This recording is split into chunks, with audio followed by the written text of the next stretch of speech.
지금 이 순간 대한민국 어딘가에서 누군가는 월급 명세서를 보며 한숨을 쉬고 있습니다. 누군가는 대출 이자 문자를 받고 손이 떨립니다. 그리고 또 누군가는 지금 이 상황이 단순한 경기 침체가 아니라는 걸 조용히 느끼고 있습니다. 여러분은 어느 쪽입니까? 오늘 저는 여러분께 불편한 진실 하나를 꺼내놓으려고 합니다. 많은 사람들이 외면하고 싶어하는 이야기입니다. 언론도, 정부도, 심지어 주변 사람들도 이 주제를 꺼내면 불안하다고 말을 막습니다. 하지만 진짜 위험한 건 모르는 것이지 아는 것이 아닙니다. 오늘 이 영상을 끝까지 보신 분들은 앞으로 몇 년 안에 벌어질 수 있는 경제 충격 속에서 남들과는 다른 선택을 하실 수 있게 됩니다. 지금 바로 시작합니다. 여러분 1997년을 기억하십니까? 그해 11월 대한민국 정부는 국제통화기금, 즉 IMF에 구제금융을 신청했습니다.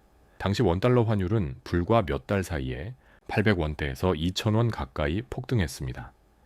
기업들이 줄줄이 쓰러졌고 실업자가 거리로 쏟아졌습니다. 국민들은 금 모으기 운동을 하며 나라를 구하려 했습니다. 그게 불과 28년 전 일입니다. 그때 태어난 아이들이 이제 사회 초년생이 되어 있습니다. 그들은 그 공포를 몸으로 겪은 적이 없습니다. 지금 사람들 사이에서 다시 그 이야기가 나오고 있습니다. 두 번째 IMF, 과장일까요? 어쩌면 그 이상일 수도 있습니다. 먼저 숫자부터 보겠습니다. 국제금융협회, 즉 IIF 기준으로 2025년 말 우리나라 GDP 대비 가계부채 비율은 89.4%입니다. IIF가 집계한 62개국 가운데 캐나다에 이어 세계 두 번째로 높은 수준입니다. 한국은행 연구에 따르면 이 비율이 80%를 넘으면 소비가 위축되고 경제 성장률이 하락하며 경기 침체 발생 확률이 높아진다고 경고합니다. 우리는 이미 그 선을 훌쩍 넘어서 수년째 살아가고 있습니다. 여기서 끝이 아닙니다. 한국에만 존재하는 독특한 전세제도는 국제 가계부채 통계에 잡히지 않습니다. 전세보증금까지 더하면 실질적인 가계부채 비율은 GDP 대비 140%를 훌쩍 넘는다는 전문가 추정도 있습니다. 사실상 세계 최상위 수준입니다. 그리고 같은 IIF 자료 기준으로 2025년 말 GDP 대비 정부 부채 비율도 48.6%로 역대 최고치를 기록했습니다. 불과 1년 전보다 5%포인트나 급등한 수치입니다.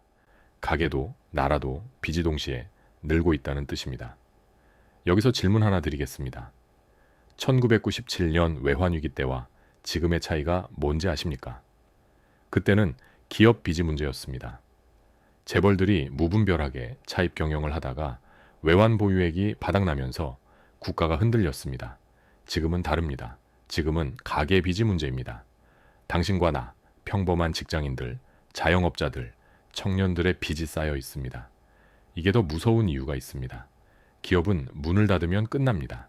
하지만 가계는 다릅니다. 개인이 파산하면 소비가 멈춥니다. 소비가 멈추면 기업 매출이 꺾입니다. 기업이 꺾이면 고용이 사라집니다. 고용이 사라지면 다시 가계가 무너집니다. 이 연쇄고리가 한번 끊어지기 시작하면 경제학자들이 말하는 장기 침체의 늪에 빠져들게 됩니다. 한번 내려가면 오랫동안 회복이 되지 않는 구조입니다. 한국개발연구원 KDI는 2026년 우리 경제 성장률을 1.9%로 전망하고 있습니다. 언뜻 보면 회복하는 것처럼 보입니다.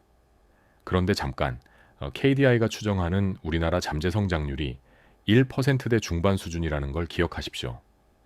잠재 성장률이란 한 나라가 물가 안정을 유지하면서 무리 없이 낼 수 있는 적정 성장률입니다.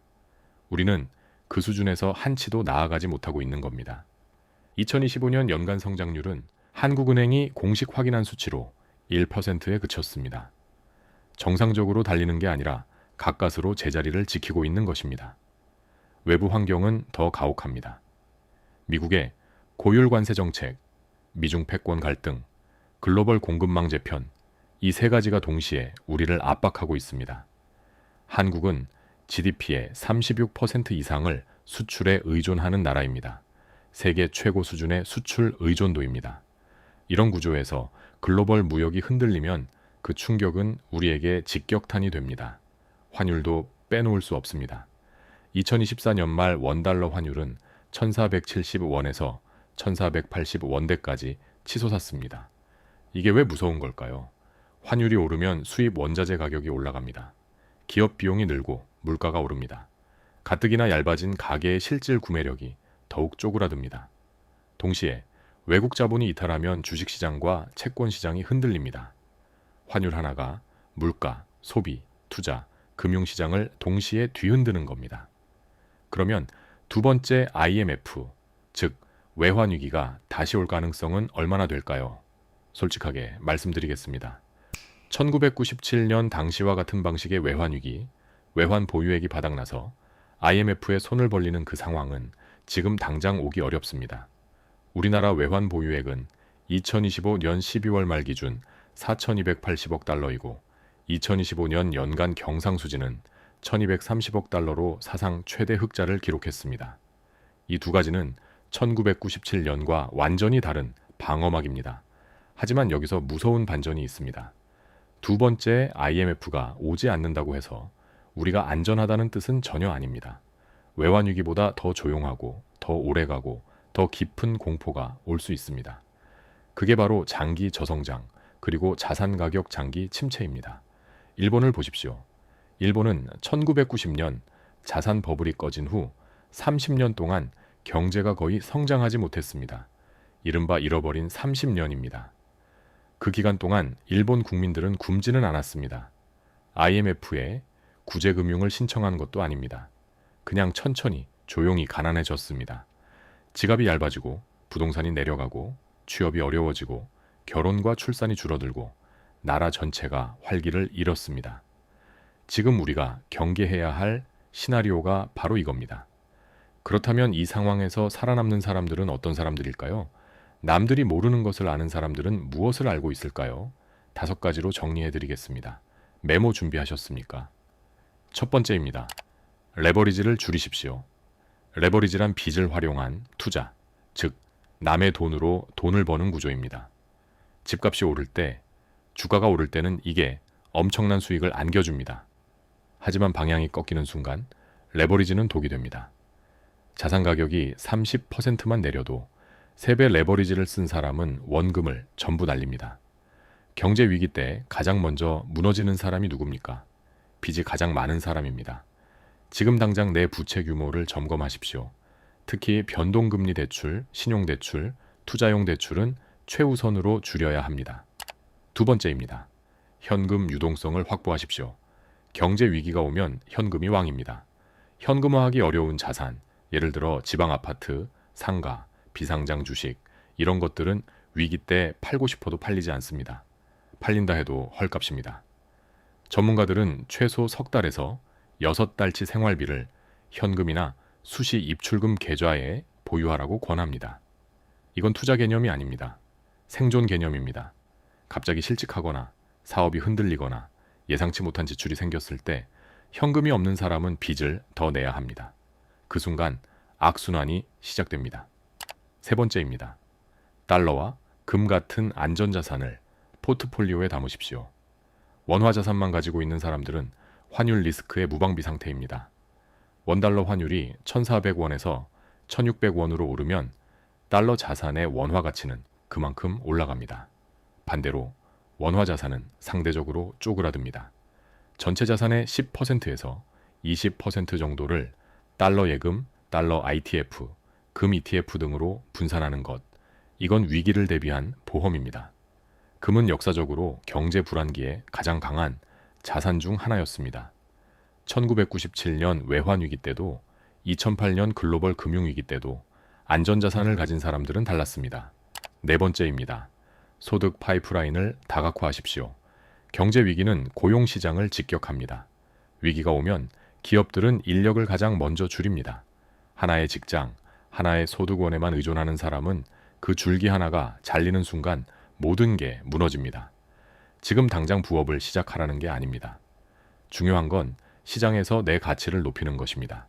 어떤 경기 상황에서도 수요가 있는 기술, 전문성, 네트워크, 이 3가지를 지금부터 쌓으십시오. 경기가 좋을 때 준비하지 않으면 나쁠 때는 이미 늦습니다. 5번째입니다. 정보 비대칭을 이용하십시오. 이게 핵심입니다. 위기는 모두에게 공평하게 오지 않습니다. 정보를 먼저 아는 사람이 먼저 움직입니다. 1997년 당시 일부는 위기가 오기 전에 이미 달러를 확보해 두었습니다. 2008년 글로벌 금융위기 때 일부 헤지펀드들은 미국 주택담보대출 시장의 붕괴를 예측하고 공매도 전략으로 막대한 수익을 올렸습니다. 이는 일반인이 직접 따라하기 어려운 전략이지만 핵심은 단 하나입니다. 정보를 남들보다 먼저 얻는 사람이 먼저 움직인다는 것입니다. 우리 같은 평범한 사람들은 어떻게 정보를 얻어야 할까요? 정부 공식 발표만 믿으면 안 됩니다. IMF, 한국개발연구원, 한국은행, OECD 같은 국제기관과 공신력 있는 연구기관의 보고서를 직접 읽으십시오. 느낌이나 뉴스 헤드라인이 아니라 실제 데이터와 숫자를 보는 습관을 들이십시오. 지금까지 5가지를 말씀드렸습니다. 빚을 줄이고 현금을 늘리고 안전자산을 확보하고 소득을 다각화하고 정보를 직접 얻는 것. 들으면 간단해 보입니다. 하지만 실제로 이 5가지를 지금 이 순간 하고 있는 사람은 정말 소수입니다. 왜냐하면 사람은 본능적으로 불편한 미래보다 편안한 현재를 선택하기 때문입니다. 오해하지 마십시오. 오늘 이 영상은 공포를 팔려는 게 아닙니다. 대한민국이 망한다고 말하는 것도 아닙니다. 우리 경제에는 분명 강한 기초 체력이 있습니다. 현재 기준 약 4,300억 달러에 달하는 외환 보유액, 사상 최대인 1,230억 달러의 경상수지 흑자, 세계 최고 수준의 반도체 제조업 경쟁력, 이것들은 진짜 실력입니다. 단기적인 외환 위기 가능성은 낮습니다. 하지만 위기가 없다는 뜻이 아닙니다. 위기는 화려한 폭발이 아니라 조용한 잠식으로 올 수 있습니다. 가계부채가 소비를 잠식하고 저성장이 고착화되고 인구 감소가 내수를 줄이고 청년들이 취업과 결혼을 포기하는 일, 이건 IMF 구제금융보다 어쩌면 더 긴 고통입니다. 하지만 이 긴 터널을 버티는 사람과 무너지는 사람은 결국 준비의 차이로 갈립니다. 경제 위기는 모두에게 위협이지만 준비한 소수에게는 오히려 기회가 됩니다. 자산 가격이 내려갈 때 현금을 가진 사람이 살 수 있습니다. 기업이 어려워질 때 실력 있는 사람이 오히려 더 중요해집니다. 준비는 지금 해야 합니다. 위기가 오고 나서 준비하면 이미 늦습니다. 폭풍이 오기 전에 지붕을 고쳐야지. 비가 새기 시작하면 그때는 손 쓸 도리가 없습니다. 오늘 영상 어떠셨습니까? 이 채널은 어렵고 복잡한 경제 이야기를 여러분의 실제 삶에 써먹을 수 있도록 쉽고 솔직하게 전달하는 것이 목표입니다. 오늘 영상이 도움이 되셨다면 지금 바로 좋아요 한 번만 눌러주십시오. 그 한 번이 이 채널을 유지하는 힘이 됩니다.